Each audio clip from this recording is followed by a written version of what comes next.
Okay, so this video is going to show us sort of the algebra behind some of the calculus we're going to do in the next sort of integration technique we're going to learn. So this is talking about partial fraction decomposition, which in a lot of times in our lives we will see something like this as a true sort of statement, right? If you want to add two fractions, something like this plus this. So we know generally what we've done most of our whole lives is gone this way. We're given two fractions and we want to add them together, so we get a common denominator and we add them and we create one fraction.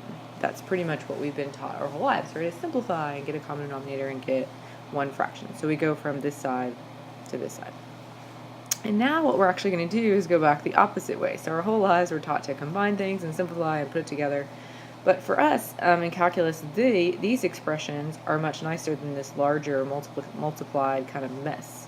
So we actually now want to go this way. And the way to go back the other way is to take a fraction that has multiple terms in the denominator and split it into its partial fraction decomposition. And that's the thing that we're going to look at today. So, when you see a fraction that has some terms, a rational function that has some terms in the denominator, there are a few options of things you could have. So you could have linear terms in the denominator, so something like this.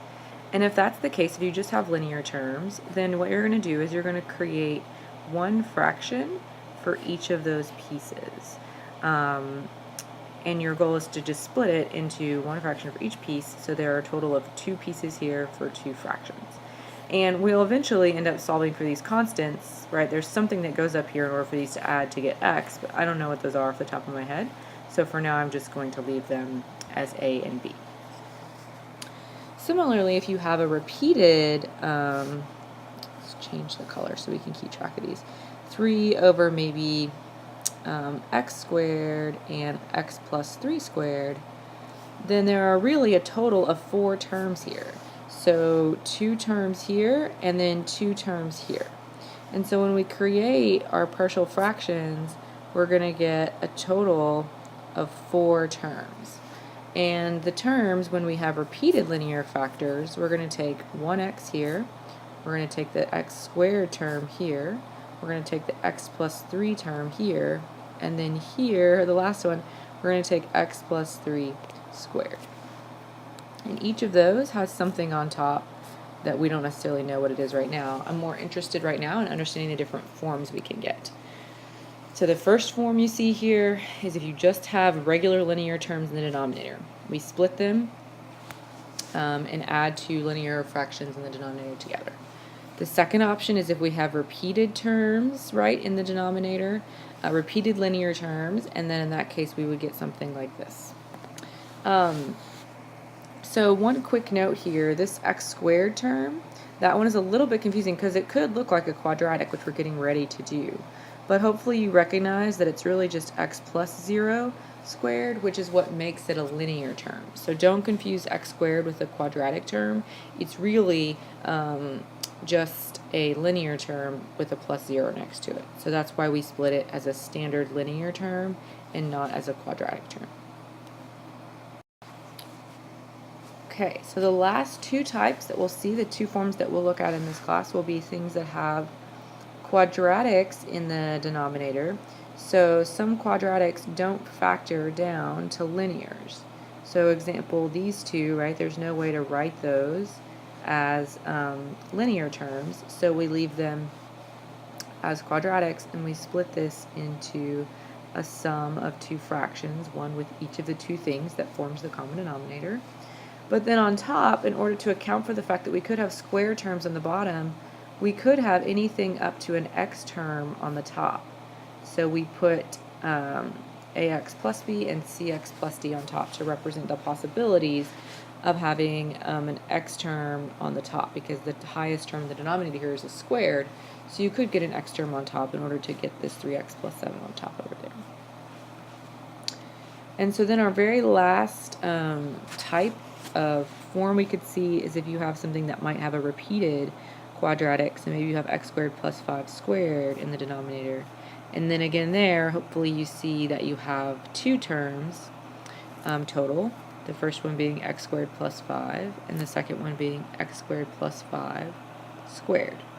Okay, so the two terms are there, and the squared comes here because if you're thinking about getting a common denominator, if you're going to get a common denominator, the common denominator you could get could be x squared plus 5 squared if they both had that, right? Or if this one has, if you take these two things and add them together, if you take this term and you want to add them together, then the common denominator would be x squared plus 5 squared. But that's why we need one term without the squared and one with the squared so that we can kind of keep track of the possible ways that we could get x squared plus 5 squared as a common denominator. And each of those, regardless of if you square the denominator or not, if it's repeated, each of those gets the ax plus b thing on top. But you want to change your letters in case those are different.